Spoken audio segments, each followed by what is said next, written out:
तो ये अभिजीत दीप के खड़े हुए हैं, प्रवक्ता तमाम उनके साथी खड़े हुए हैं और सामने सैलाब है नौजवानों का। बात करेंगे, जानेंगे, समझेंगे कि उनके मन में क्या चल रहा है, किस तरह के सवाल हैं।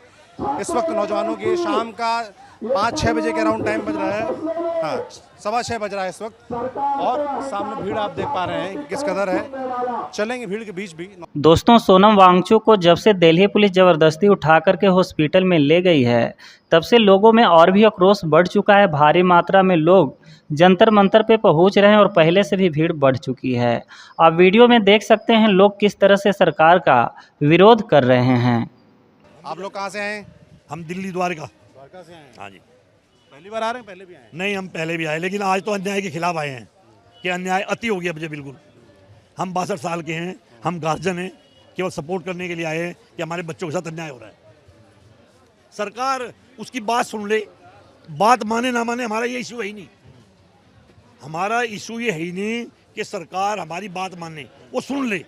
लेकिन एक इंसान 21 दिन से अगर भूख हड़ताल बैठा है, उससे आप ये पूछ लो कि आप कैसे हो, क्यों बैठे हो। ये बात तो हम आपकी मानते नहीं, और बताओ, तो उससे भी लगेगा चलो ये नहीं, ये मान ले, तो रास्ता निकल गया।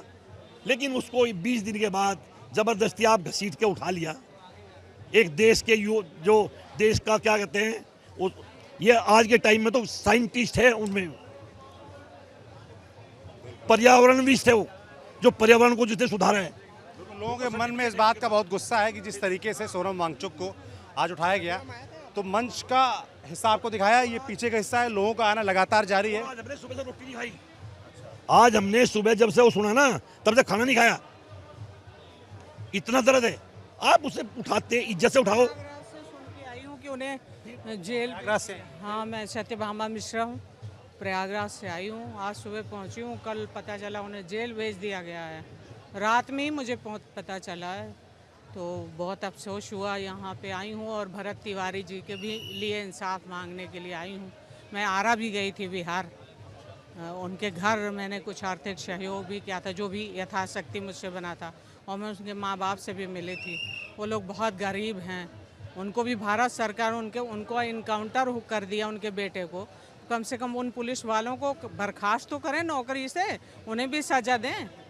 जिसने गन फेंक दी थी, किसी को एक भी अपराध नहीं उसके खिलाफ पंजीकृत है। उस बच्चे को मारा गया, उसको मार करके 3 गोलियां मारी गई, बिल्कुल अपराधियों की तरह उसे ठोका गया। और ये मानवता के कितने विरुद्ध है। कोई स्वाभाविक तौर से भी सोचेगा तो भरत तिवारी के लिए वो रो देगा, क्योंकि भरत तिवारी का गांव हमने देखा है, गंगा जल के पानी की बाढ़ से पूरा भरा हुआ था। उसी के लिए कई हजार करोड़ रुपए आया था, उसको सब खा रहे थे अधिकारी और डीएम और ये सब। तो उन्हीं के खिलाफ वो लड़ रहा था, ये सब ना खाइए, कुछ खाइए, कुछ तो इसको ऊंचा करके बनवाइए, नहीं हर साल डूब जाएगा। यही सब चीज़ें थी उसकी, और कोई बात नहीं थी। थोड़ा एक्स्ट्रा एनर्जी थी उसके अंदर, कुछ अलग होता है ना, जिसको जल्दी दुनिया से जाना होता है। हमारे देश में जितने भी महापुरुष हुए हैं, बहुत ही अल्प आयु में ही चले गए हैं।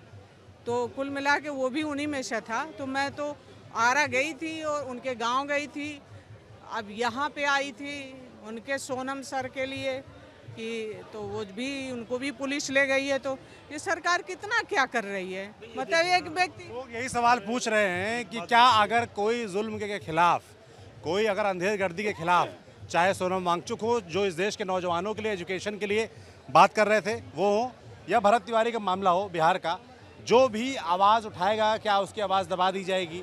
ये सवाल यहाँ आने वाले लोग पूछ रहे हैं। मैं आपको पीछे से नज़ारा दिखा रहा हूँ, तो आपने बहुत कवरेज देखी होगी यहाँ की न्यूज़ बेंच की। इस जगह पे इतनी भीड़ कभी नहीं दिखी। आप देखिए यहाँ से लेकर आखिर तक, जो मंच तक है, आपको खूब भीड़ दिखेगी, आदमी दिखेगा। इतनी भीड़ इससे पहले नहीं थी। तो कहा जा सकता है कि भाई लोगों को लगा होगा, सरकारों को लगा होगा, पुलिस वालों को लगा होगा कि सोनम वांगचुक हटा दिए जाएंगे, उसके बाद चीज़ें शांत हो जाएंगी। वो फिलहाल यहाँ होती नज़र नहीं आ रही हैं।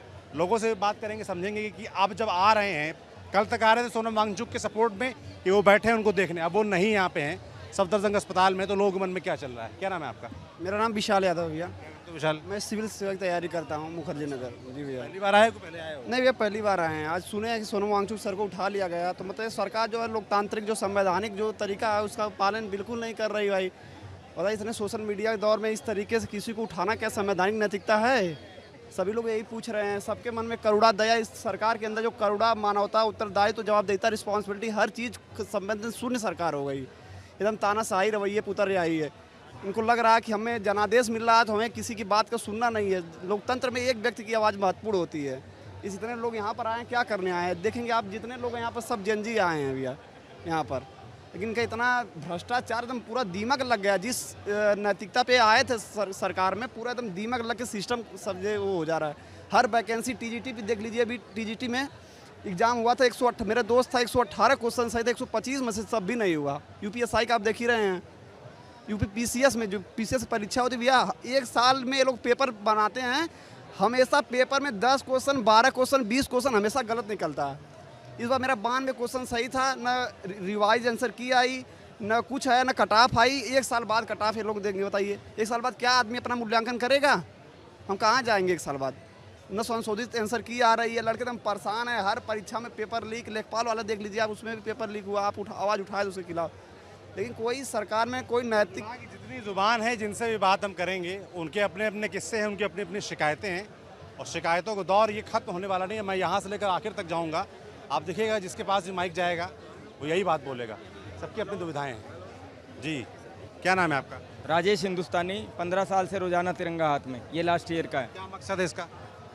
मकसद तो ये है जी, जो देश के हमारे गांधी जी, भगत सिंह, सुभाष चंद्र बोस ने जो आज़ादी दिलवाई थी, ब्रिटिश फ्लैग हटवा के ये फ्लैग लिया था, तो इसकी संभाल रखने की जिम्मेवारी हमें दी गई थी कि हम लोग भारत के लोग इसको संभाल करेंगे, और गड़बड़ है तो वहाँ आवाज़ उठाएंगे।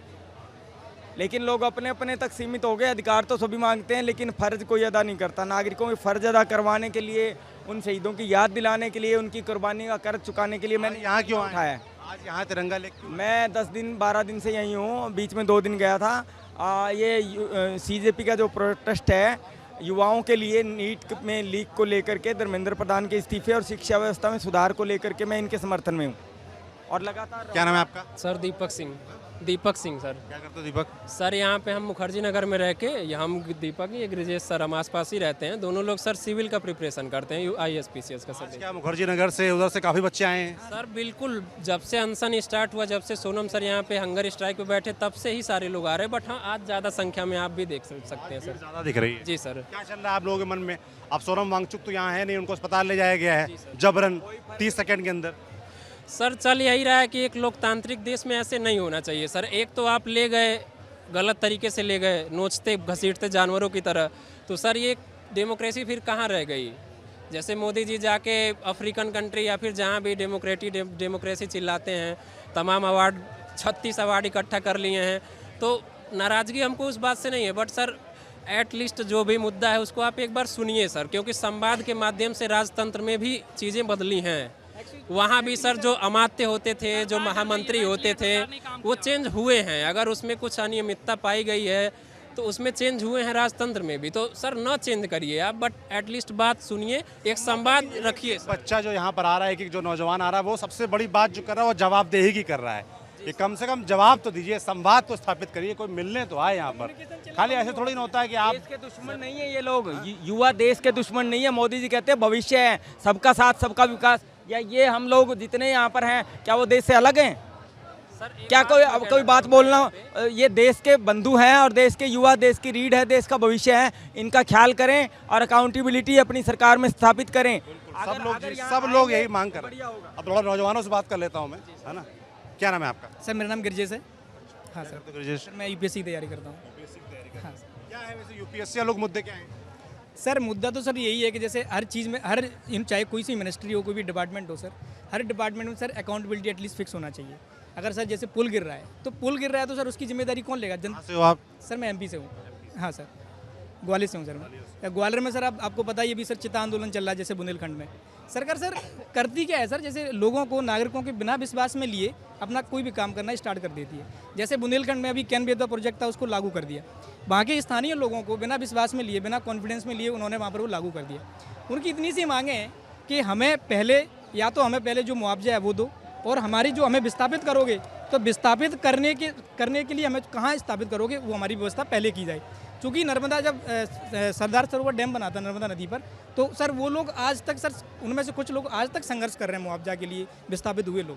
ये बहुत महत्वपूर्ण बात बोल रहे हैं कि इस देश में तमाम आंदोलन चल रहे हैं और तमाम योजनाएं आती हैं, जिन लोगों के इलाके में आती, वहाँ के लोगों से क्या परमिशन ली जाती है। अब आप देखो देहरादून में जो पेड़ कट रहे हैं उसको लेकर आंदोलन चल रहा है, रोज़ तस्वीरें आ रही हैं, कोई सुनने वाला नहीं है। केन बेहतर प्रोजेक्ट की ये बात कर रहे हैं, वहाँ पर देखिए रोज़ तस्वीरें आ रही हैं, लोकल मीडिया कवर कर रहा है, सोशल मीडिया चलाने वाले चैनल्स कवर कर रहे हैं, कोई संवाद वहाँ पर नहीं हो रहा है।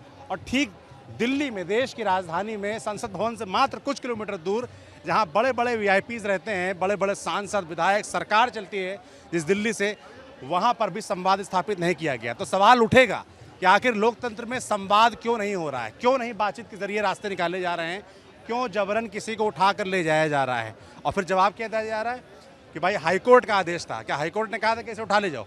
तो दोस्तों, जैसा कि आप लोगों ने वीडियो में देख लिया, भारी मात्रा में लोग इकट्ठा हो चुके हैं, सरकार के खिलाफ आवाज़ उठा रहे हैं और कह रहे हैं कि दिल्ली पुलिस को ऐसा नहीं करना चाहिए था, ज़बरदस्ती उठा करके नहीं ले जाना चाहिए था। दोस्तों, इस पर आप क्या कहना चाहेंगे? सरकार ये जो कर रही है सही कर रही है या फिर गलत कर रही है? कमेंट करके कमेंट बॉक्स में